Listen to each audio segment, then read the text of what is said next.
So today we are at a really special place to my heart. I actually worked here from 1997 to about 2001, and it was my first big job in tourism and in fundraising and marketing and PR. And it has still remained just super close to my heart. We are at the Alaska Raptor Center.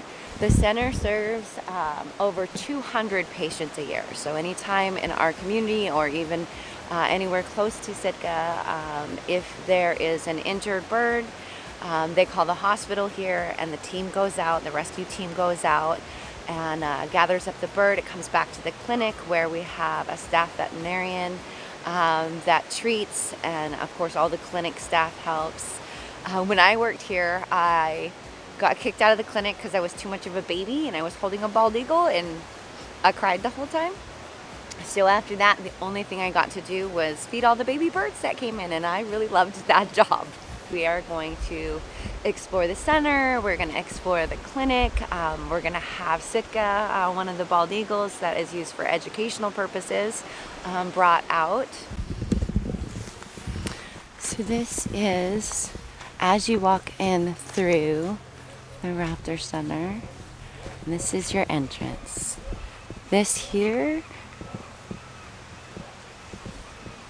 is their front mews and front habitat area.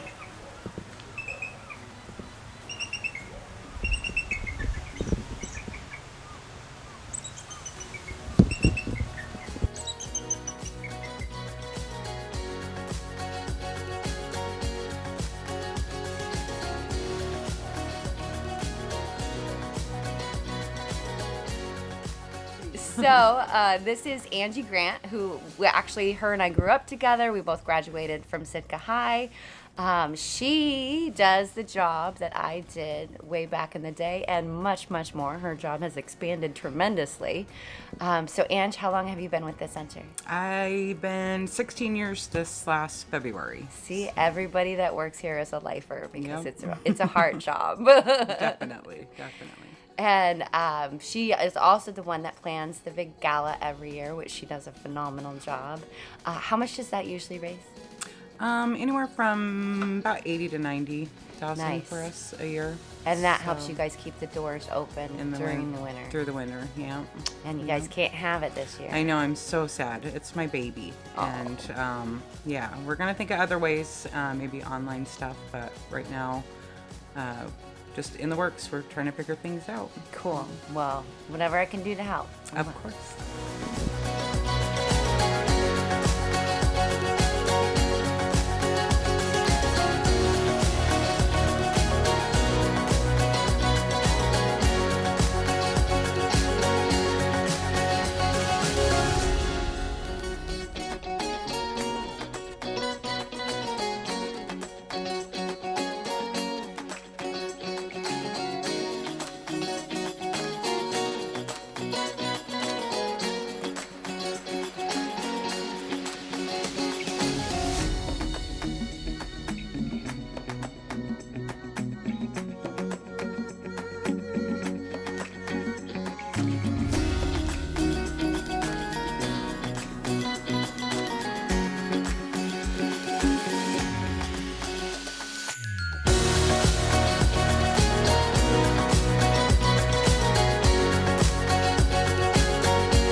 So this is inside the flight center.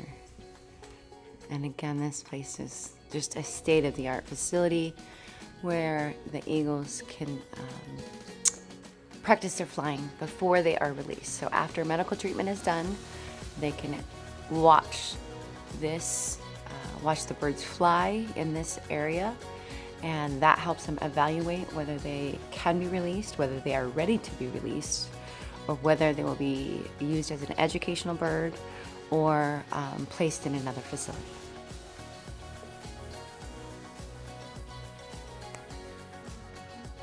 Excellent. So this here is Sitka. She's one of our education eagles. Basically, our main goal here is when we get birds into our clinic to get them to go back out into the wild. Occasionally, we get birds in where, due to their injuries, they would not be able to survive in the wild. And Sitka is one of those examples. When she was a young eagle, she was struck by a car up in Nunalchik and was kind of dragged for a little bit. What happened then was she got a puncture in her patagium. So basically a bird's wing looks a lot like the human arm in terms of bones. But on a bird's wing, connecting from kind of the wrist to the shoulder, there's this big section of skin called the patagium. And that's what they use a lot for their flying. It's like it's like a wing of an airplane. It helps with the airflow going over their wings. The hole in her patagium doesn't keep her from flying. She can still move around really well. But one of the fears is that if she were released, she could impale herself through that hole and then rip her wing even worse. So that was kind of one thing that made us hesitant to release her. The other thing is that Sitka's injury from the car actually caused her to lose one of her toes. So birds of prey have 4 toes, and the one in the back, the one in the back is called the halix. And that is basically like the thumb of the bird foot. It's what they use to grip onto their food. It's what they use to deliver killing power to their food. On her right foot, Sitka lost that halix. So that would mean that if she was out in the wild trying to hunt for fish, she might not be able to grab it as successfully. So the hole in the patagium and the missing halix combined were enough factors that we knew she would not be able to survive in the wild. So we started training her to be an education bird, and she picked up to it really, really well. She's been with us for about 12 years, and she is basically our most steady bird. If we need a guarantee bird who's going to be great, it's Sitka. She's also our largest bird, so we tend to get a really good workout when we're presenting with her. So bald eagles under the age of 5 will go through color changes. When they're first born, they are beautiful dark brown, beaks, eyes, feathers, just like a big old bar of chocolate. As they start to age though, they'll start to get more white coloration throughout their feathers.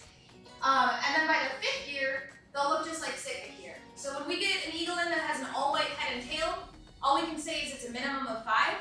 But Sitka here came in when she was 3, so we know she is 15 years old.